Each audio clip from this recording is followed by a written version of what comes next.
ആദിവാസികൾ ഉൾപ്പെടെയുള്ള വിവിധ വനവാസി വിഭാഗങ്ങളെ കോർത്തിണക്കി സംസ്ഥാന സർക്കാർ സംഘടിപ്പിക്കുന്ന കാനന സംഗമത്തിന് തലസ്ഥാനത്ത് തിരിതെളിഞ്ഞു.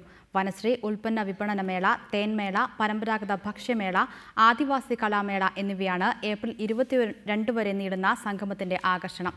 മുഖ്യമന്ത്രി ഉമ്മൻചാണ്ടി മേള ഉദ്ഘാടനം ചെയ്തു.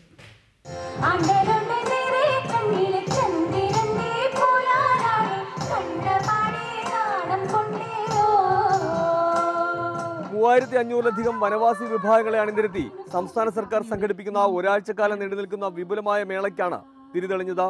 ഇന്ത്യയിൽ ആദ്യമായാണ് ഇത്രയും വിപുലമായ കാനനമേള ഒരു സംസ്ഥാന സർക്കാർ മുൻകൈയെടുത്ത് നടത്തുന്നത്.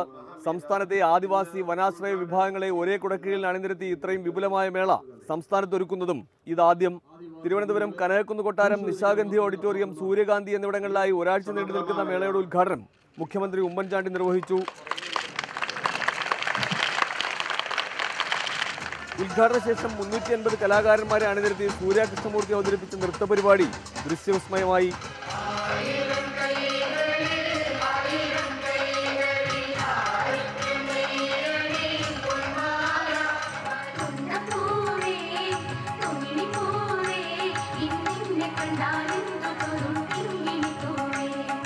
ഏപ്രിൽ 22-ന് കാനന സംഗമത്തിന് തിരശ്ശീല വീഴും.